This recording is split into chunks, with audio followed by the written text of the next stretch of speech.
The superpredator myth was a deeply harmful, racist fabrication.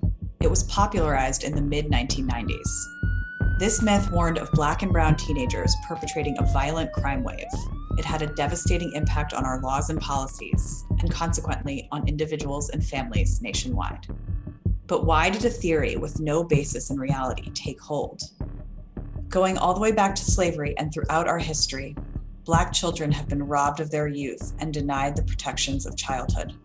Along with being presumed guilty and dangerous, Black children have always been perceived as older than they are, treated as adults, and punished severely. Black children were the human property of slaveholders and therefore not the beneficiaries of whatever rights human beings were afforded. Southern society objectified and viewed Black children as valuable commodities. This would evolve into Jim Crow justice for Black youth, denying them access to white institutions of reform, rooted in the belief that Black youth were undeserving subjects of the white-dominated parental state. To this day, Black children suffer the horrifying consequences of this history, including disproportionate and harsh punishment at the hands of our legal system. A particularly damaging consequence took hold in the 1990s as the war on drugs raged and levels of crime rose around the country. Instead of seeking to understand and trying to eradicate the root causes of this, policymakers, the media, prosecutors, and other powerful stakeholders fell back on the long-held racist, dehumanizing narratives about young Black boys. Stories of youth committing crimes were sensationalized regularly, even by trusted news outlets. A Princeton criminologist named John DiIulio cemented this racist, fictitious depiction of youth of color, especially Black youth, when in 1995 he wrote a standard weekly article called The Coming of the Superpredators. Superpredator, a racist, dehumanizing choice of words, a label assigned to children that painted them as ruthless, wild animals, and in a single turn of phrase, stripped away their humanity. The article and DiIulio's future publications stated that a juvenile crime wave would double in the next 10 years, and stoked a new white fear of Black children. The claims perpetuated by DiIulio were discriminatory, misguided, and above all, false. Yet as we've seen, DiIulio's rhetoric wasn't unique, but rather reflected centuries of American racism. But it did solidify the justification by policymakers that harsh penalties were appropriate for our country's Black, Indigenous, and children of color, despite the fact that crime rates were already beginning to drop.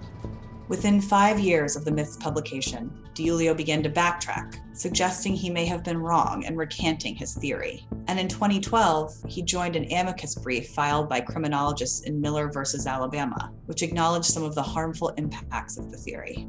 In other words, DiIulio was saying the myth helped rationalize policies that made it easier to try children as if they were adults, and at younger ages, thus exposing even more children to punitive adult sentences, including life in prison without parole. In states without the death penalty, life without parole was the harshest available sentence for adults. And because of changes to policy in the 1990s, its imposition on children skyrocketed.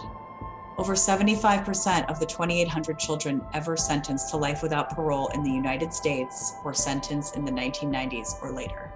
And although many important reforms have been implemented to mitigate this damage, the human toll it took on the children of color who were disappeared from society because of it, and on their families and communities, is immeasurable.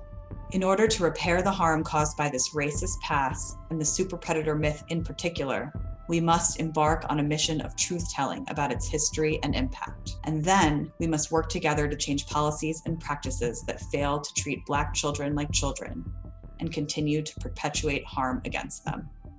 Here's how you can help. Share this video with your networks. Urge your elected representatives to support alternatives to extreme sentences for children. Support CFSY's efforts to ban extreme sentences for children. To learn more and to meet some of the people directly impacted by the superpredator myth and hear their stories, go to nochildisbornbad.org.